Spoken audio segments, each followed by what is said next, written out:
Imposter syndrome, let's talk about it. Self-destruction, let's talk about it. Feeling like a fraud, let's talk about it. Hi, I'm Scarlet, and this is my letter to you from me. This, unfortunately, is a very common thing. This little bug in my ear that tells me, are you sure you did that right? You should delete that post. It's this constant, nagging voice. When all of a sudden, I hear this agitating, grating voice. And I know I'm not the only one, but I do suffer from it, I think, more than most. My level of perfectionism is unbearable at times. And if you're watching this, you probably feel the same. So I'm here to tell you how I am getting over it currently and probably for the rest of my life. The tools that I've acquired in my toolkit to help me love what I create and to help me appreciate the response, good or bad, because all critique is good critique. You can't always just want praise from others, because then you're probably living in an echo chamber and you're probably surrounded by a bunch of people who are in denial of who they are, and which probably means you're in denial of who you are. You know, you want to get acclimated and you want to get to a place where you are ready and hungry for criticism, because criticism builds tough skin, thick skin. Criticism builds greatness. Criticism is what's going to take you to the next level. Failure is what's going to catapult you into greatness. And I have learned this lesson time and time and time again. And I finally understand and I finally feel safe in failing, which took me a long time to get to, because failing the first time is terrifying, always. And failing the second time is terrifying, always. The third time, you start to question if failure is the enemy or the lack of excitement to try again is the enemy. And in my experience, the more excited you are to fail, the faster you're going to learn, the faster you're going to grow.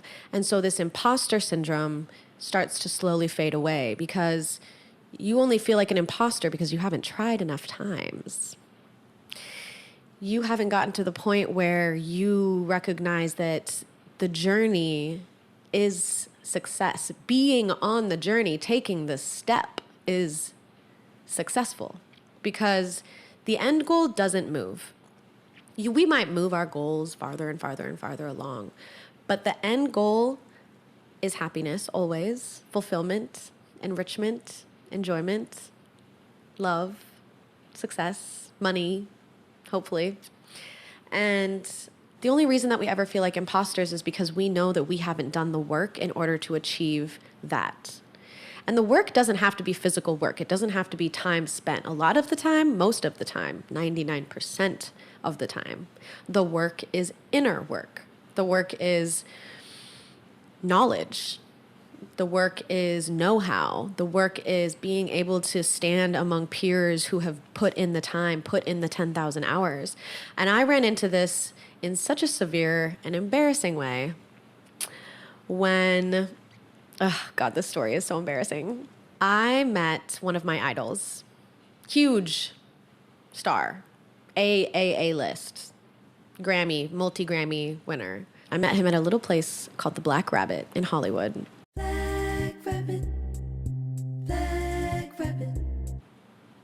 And we ended up kind of meeting and hitting it off.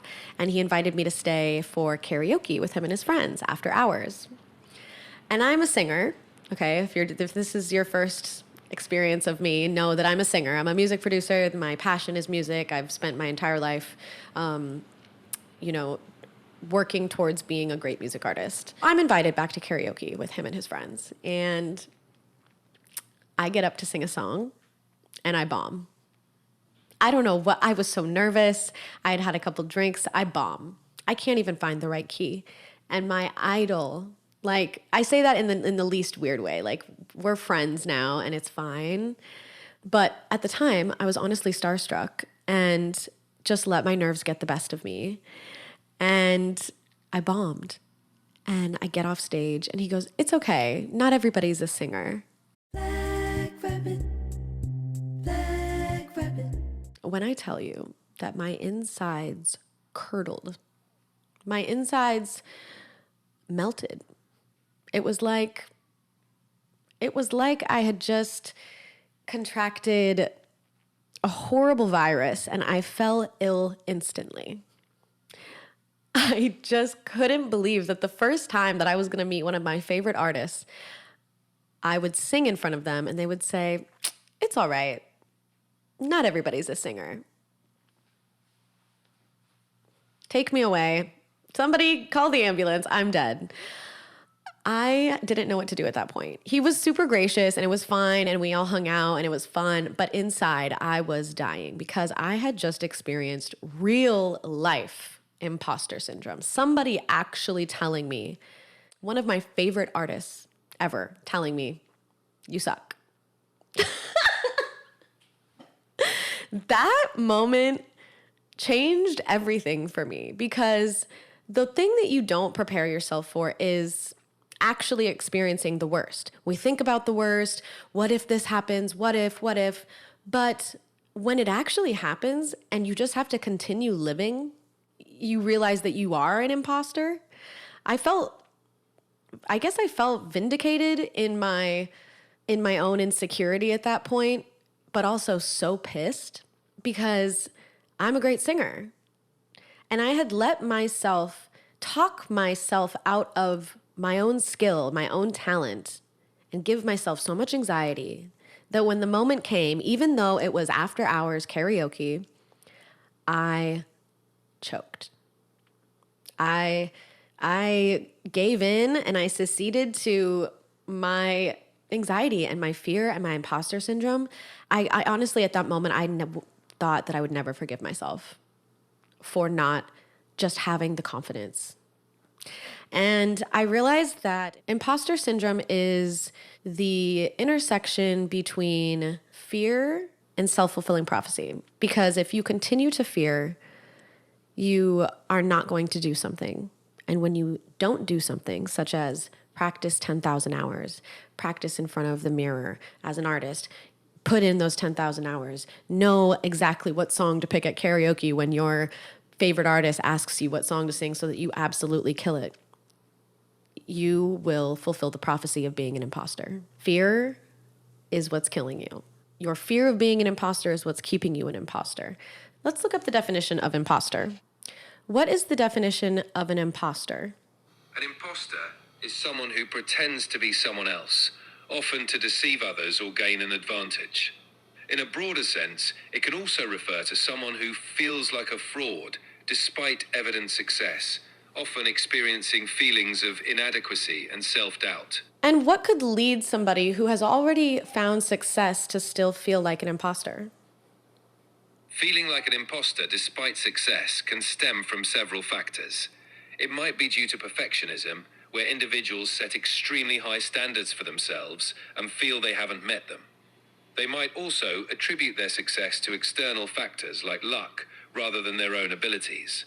Additionally, comparing themselves to others can make them feel inadequate, even if they've achieved a lot. These feelings are quite common and can affect anyone, regardless of their accomplishments. When you don't put in the time and the hours so that you know so deep down that you have it and that you are capable, you've beat the horse. You've buried the horse. You've got a new horse on the way. You've got this. You've been over it again and again and again and again. It's no longer luck. That is when you are going to truly beat imposter syndrome. Next time you're feeling like an imposter, go pick up a book. Go practice your piano. Go run. Prepare for the impossible. Prepare for the situations that you are so afraid of. In my wildest dreams, I would get to perform for one of my favorite artists. And so I didn't prepare. Even though my worst fear, literally, was performing for one of my favorite artists and having them tell me I suck. And guess what? It happened. Now what? Well, since then, it's been 2 years. Him and I are still friends. He's been very gracious. He thinks it's funny. And I have grown so much as an artist. My music is better than it's ever been. That critique made me level up so fast. It was the hardest slap of reality I've ever had in my life. But it was also soothing to know that even when I wasn't ready, my dreams were still at my door. My favorite artist was still somehow, by the grace of God, brought into my life and allowed me to feel worthy of being surrounded by that level of talent and greatness. And that was enough for me. That allowed me to level up. Failing in front of my favorite artist allowed me to level up and allowed me to realize that I still had more to go. It gave me a gauge of where I was and where I needed to be. And so if you're not willing to fail, and if you're not willing to look bad or look inexperienced or look like a fool, you're not going to know even where you are and where you need to go. You're just going to be living in this gray area forever because you're scared to get out there and you're scared to put yourself in front of the people that honestly do need to judge you and do need to tell you where you are and what you need to work on, because we're all working on something forever, in perpetuity. That was the contract we signed when we entered Earth. You will forever be learning. And once you get used to that, it becomes more fun. You're like, all right, oops, I failed. Okay, let's recalibrate. Okay, let's learn. Let's move on. And life gets easier when you just let go and lean into learning and lean into judgment and lean into whatever and know and reserve the right for people to judge based on your level of respect for them. Not everybody gets to judge you. Part of self-respect is learning how to put a barrier between inexperienced idiots and people who are great, who have put in the time and deserve to give you feedback. And you know what's crazy is that people who have put in the time, people who have gotten to that point in their lives and in their careers, they're not going to criticize you and tell you, you suck. They're going to be like, oh, well, keep practicing, because they know if you have the wherewithal to even be trying, you have the ability to be great. Because we've all started there. We've all started somewhere. And I know these are all just sounding like posters in your elementary class, but like those things were spot on, to be honest. Believe in yourself. Don't give up. Say no to fear and drugs.